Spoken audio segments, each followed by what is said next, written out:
जब जब मैंने सोचा ना कोई एक दुनिया बदल रही है, दुनिया बेहतर हो रही है, तब तक कोई ना कोई ऐसी स्टेटमेंट आ जाती है। लड़के की माँ जो सबसे गलत करती है वो ये कहती है कि भाई लड़की अपनी पसंद के कपड़े बना ले।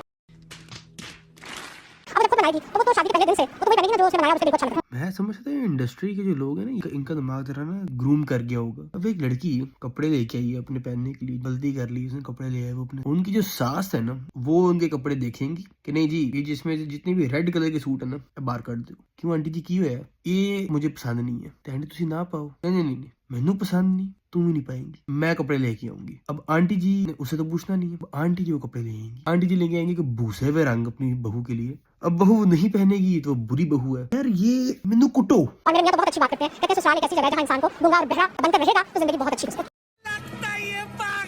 तो ये टिप्स हैं। नहीं जी ये टिप्स नहीं, आपको लगने वाली है ड्रिप्स। लेकिन ये जो लड़के वाले लड़की वाले होते हैं, ये डिफरेंस हमारी सोसाइटी में से ना मेरे ख्याल 2026 आगे खत्म हो जाना चाहिए। और इस फर्क को मेरे ख्याल लड़कों ने खत्म करना है। लड़की वालों को कुछ समझना ही ना समझना कि हम ही सब कुछ है, ऐसा नहीं होता। अगले अपनी बेटी आपके वाले कर रहे होते हैं तो वो मेरे ख्याल उनका उससे ज्यादा होता है। Anyways coming to her statement, इन्होंने दो बातें की हैं। मेरा नहीं सबसे बड़ी गलती होती है लड़के की माँ ये करती है। इसलिए गलती से बचने का बड़ा इजी तरीका है कि भैया आप ये बात रिश्ता होने से पहले डिसाइड कर लें, उनसे डिस्कस कर लें हमारी फैमिली में ये कपड़े पहने जाते हैं, या लड़के से पूछ लें भाई आपकी क्या रिक्वायरमेंट है, आपको कैसी लड़की चाहिए। आप लड़के से पूछें, आप अपनी जाती पसंद छोड़ देना, अपने बेटे को देखेंगे आपका बेटा क्या चाहता है। आपका बेटा चाहे ओके उस चीज से आप अभी बीच में टांग अड़ाई जा रही है। रिश्ते के टाइम पे फैमिली से बात कर लीजिए, उनको ऑब्जर्व कर लिया जाए और बेटे अपने को देखा जाए, ना कि अपनी बात से ना हटें और इस बात की ईगो में आ जाएं। लड़कों का काम ये नहीं होता कि जनाब सिर्फ अगर कोई लड़की पसंद है या कोई रिश्ता हो रहा है तो वहाँ पे बस आप एक जनाब बोतो बांध के जाके बैठ गए और माँ ही हर चीज कर रही है। माँ डिसाइड कर रही है कि भाई उठेगी कितने बजे, माँ डिसाइड कर रही है पहने की क्या, माँ डिसाइड कर रही है कि इसके जनाब बच्चे कितने होने हैं, हर चीज माँ कर रही है। लड़के बोलते ही नहीं है कुछ, अम्मा जी खुद ही हर चीज कर लेती है। अगली की बेटी जब घर आती है उसको जनाब 2-3 झटके बजते हैं, फिर वहाँ पे होते हैं मसले शुरू। अगली लड़ती है मियाँ से कि तुम्हारी अम्मा का कह रही है, मियाँ जी कहते हैं वो जी अम्मा है मेरी अम्मा बारे कुछ नहीं कहना। अम्मा जी के पास वो हर हिम्मत करके भी चले जाते हैं तो अम्मा जी वहां से झटके मारती है, हाय बुढ़ी आ गई तो माँ के बोलना है। तो ये एक हमारा एक घटिया किस्म का जो सिस्टम है ना ये चल रहा है। लड़के को इतनी सेंस होनी चाहिए कि मुझे पार्टनर कैसा चाहिए और उसके लिए स्टैंड लेना चाहिए उसको इज्जत से तमीज से। आपके उसकी ऑडियंस होती है ना, आपके हाथ में माइक दिया जाता है बात करने का, तो कोई अच्छी पॉजिटिव बात करते हैं। आप क्या प्रमोट कर रहे हैं? आप ससुराल को एक नेगेटिव चीज की तरह क्यों प्रमोट कर रहे हैं? शायद मेजोरिटी ससुराल हमारे नेगेटिव ही है। एक शादी को ना एक लड़का और लड़की के दरमियान रहने दिया जाए और लड़की को उसको अगर इंसान बात बुरी लगी तो वो करेगी,